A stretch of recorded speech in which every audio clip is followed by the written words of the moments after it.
نحمده ونصلي على رسوله الكريم أما بعد فأعوذ بالله من الشيطان الرجيم بسم الله الرحمن الرحيم رب اشرح لي صدري ويسر لي أمري واحلل عقدة من لساني يفقهوا قولي۔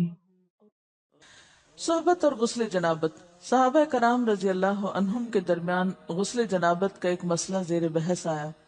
ایک گروہ کہتا تھا کہ غسل صرف دخول پہ فرض ہو جاتا ہے، انزال شرط نہیں، یعنی واٹر ڈسچارج جو ہے وہ ضروری نہیں۔ دوسرا گروہ بیان کرتا تھا کہ وجوب غسل کے لیے دخول کے ساتھ انزال بھی شرط ہے۔ یہ طویل مباحثہ کسی فیصلہ کن صورت پر منتج نہ ہوا۔ آخر قرار پایا کہ ام المومنین حضرت عائشہ رضی اللہ عنہا سے دریافت کیا جائے۔ حضرت عائشہ نے کہا کہ رسول اللہ صلی اللہ علیہ وسلم نے فرمایا، اذا جلس بین شعبها الاربع ومس الختان الختان فقد وجب الغسل۔ جب مرد عورت کی چار شاخوں کے درمیان بیٹھ جائے اور اس کا محل ختنہ عورت کے محل ختنہ کے ساتھ مس کرے تو غسل واجب ہو جاتا ہے۔ تو مسئلہ یہ ثابت ہوا کہ صرف دخول پر ہی مرد اور عورت جنبی ہو جاتے ہیں اور ان پہ غسل واجب ہو جاتا ہے، انزال یعنی منی کا نکلنا شرط نہیں۔ جنابت کے احکام۔ وجوب غسل کی حالت کو حالت جنابت کہتے ہیں۔ وجوب غسل یعنی جب غسل واجب ہو جاتا ہے تو اس حالت کو جنابت کہتے ہیں۔ جنابت کا لفظ جم سے، جم پہلو کو کہتے ہیں، بچنا۔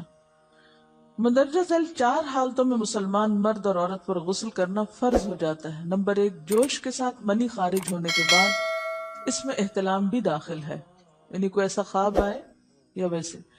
نمبر 2، صحبت کے بعد یعنی سیکشل انٹرکورس کے بعد۔ نمبر 3، حیض کے بعد۔ نمبر 4، نفاس کے بعد یعنی بچے کی پیدائش کے بعد۔ اس میں یاد رکھیے کہ بہت سے لوگ پوچھتے ہیں کہ اگر خواتین انٹرنل چیک اپ کرواتی ہیں تو کیا اس سے غسل واجب ہوتا ہے؟ تو کوئی غسل واجب نہیں ہوتا جب تک کہ ان چار چیزوں میں سے کوئی چیز نہ ہو۔ اس میں یاد رکھیے کہ بہت سے لوگ پوچھتے ہیں کہ اگر خواتین انٹرنل چیک اپ کرواتی ہیں تو کیا اس سے غسل واجب ہوتا ہے؟ تو کوئی غسل واجب نہیں ہوتا جب تک کہ ان چار چیزوں میں سے کوئی چیز نہ ہو۔ صرف منی خارج ہونے سے بات نہیں، بلکہ جوش کے ساتھ منی خارج ہونے کے بعد غسل واجب ہوتا ہے۔ رسول اللہ صلی اللہ علیہ وسلم نے فرمایا، جب تم عورت کی چار شاخوں کے درمیان بیٹھ کر صحبت کرو تو تم پر غسل واجب ہو گیا، اگرچہ منی نہ نکلے۔ آپ نے غور کیا ہوگا کہ طہارت کے مسائل بہت تفصیل کے ساتھ اور اپنے اندر بہت ڈیٹیلز رکھتے ہیں، اور بہت سے موضوعات ایسے ہیں کہ جو انسان کی ظاہری زندگی نہیں بلکہ اس کی نجی اور ذاتی زندگی سے متعلق بھی ہیں، لیکن اس طرح پبلکلی ان کو پڑھانا اور ان کو سکھانا یہ بھی ایک ضرورت ہے، کیونکہ آپ صلی اللہ علیہ وسلم نے انصار کی خواتین کی تعریف کی کہ انصار کی خواتین کتنی اچھی ہیں جنہیں حیا دین کا علم حاصل کرنے سے نہیں روکتا۔ تو سوال یہ پیدا ہوتا ہے کہ آخر اتنی تفصیلات کیوں؟ اور بعض لوگ اس کو ناپسندیدہ قرار دیتے ہیں، تو ایسا کرنا ناسمجھی کی علامت ہے۔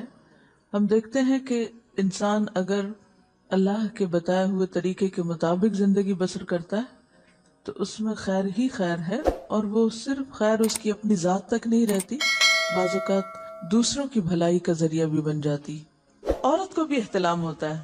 ام المومنین حضرت سلمہ رضی اللہ عنہا روایت کرتی ہیں کہ حضرت ام سلیم نے رسول اللہ صلی اللہ علیہ وسلم سے کہا، اے اللہ کے رسول، یقیناً اللہ حق سے نہیں شرماتا، یعنی حق بات اور ایک ضروری بات جو ہے اس کو واضح کرنا ضروری ہوتا ہے، اور اس معاملے میں شرم سے کام نہیں لینا چاہیے، کہیں ایسا نہ ہو کہ انسان انجانے میں غلط کام کرتا رہے۔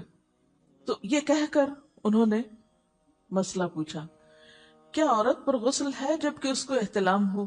آپ نے فرمایا ہاں، لیکن جب پانی کا نشان دیکھے یعنی منی دیکھے۔ اس پر حضرت ام سلمہ نے شرم سے منہ چھپا لیا اور عرض کیا، اے اللہ کے رسول، کیا عورت کو بھی احتلام ہوتا ہے؟ آپ نے فرمایا ہاں ہوتا ہے، تیرا داہنا ہاتھ خاک آلود ہو، یعنی یہ ایک پیار کی ڈانٹ تھی۔ اور اس میں ہو سکتا ہے کہ مزاج کا فرق ہو، بعض خواتین کے ساتھ ایسا نہ ہو اور بعض کے ساتھ ایسا ہو، لیکن اس میں جو اصل چیز ہے وہ ایکسیسو واٹر ڈسچارج ہے۔ اس میں کہیں ایسا نہ ہو کہ لیکوریا وغیرہ کے ساتھ اس کو ریلیٹ کر دیا جائے. دونوں چیزوں میں فرق ہے. اور احتلام جو ہے وہ سوتے وقت ہوتا ہے. یعنی سو کر اٹھنے پر اگر انسان اپنے کپڑوں پر زیادہ ڈسچارج دیکھے، خواہ کوئی خواب یا کوئی فیلنگ یاد نہ بھی ہو، تو پھر غسل کرنا ضروری. معلوم ہوا کہ عورت یا مرد نیند سے اٹھ کر اگر تری یعنی نشان منی دیکھیں تو یہ احتلام کی علامت ہے، لہٰذا ان پر غسل کرنا فرض ہو جاتا ہے. اور اگر احتلام کی کیفیت انہیں یاد ہو لیکن نشان نہ پائیں، یعنی خواب یاد ہے لیکن کوئی سامنے علامت نہیں، تو غسل فرض نہیں ہوگا. ایسی صورت میں شک کی ضرورت نہیں ہے کہ نہیں وہ میں نے خواب دیکھا اور مجھے خواب بالکل صحیح یاد ہے تو مجھے نہانا چاہیے. نہیں، محض خواب پر نہیں نہایا جائے گا جب تک کہ فزیکلی کوئی ایسی چیز سامنے دیکھی نہ جائے. حضرت ام سلمہ روایت کرتی ہیں کہ میں نے کہا، اے اللہ کے رسول صلی اللہ علیہ وسلم، میں اپنے سر کے بال خوب مضبوط گوندتی ہوں، کیا میں انہیں غسل جنابت کے وقت کھولا کروں؟ آپ نے فرمایا، ان کا کھولنا ضروری نہیں، تیرے لیے یہی کافی ہے کہ 3 لپ پانی اپنے سر پر ڈالے، پھر اپنے سارے بدن پر پانی بہائے، پس تو پاک ہو جائے گی.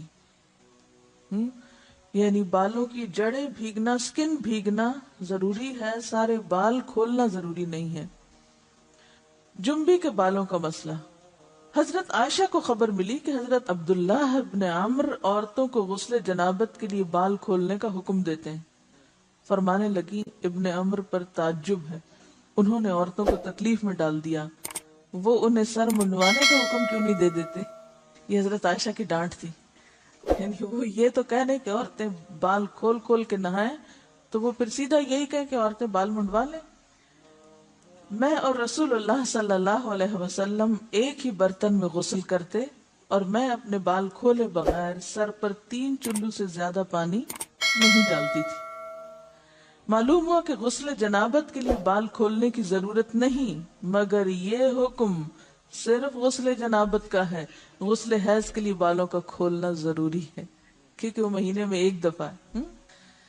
حضرت عائشہ سے روایت ہے کہ انہیں رسول اللہ صلی اللہ علیہ وسلم نے غسل حیض کے لیے فرمایا، اپنے بال کھولو اور غسل کرو. اس میں آپ دیکھیے کہ دونوں چیزوں میں فرق کیوں ہے، دونوں کی نوعیت فرق ہے.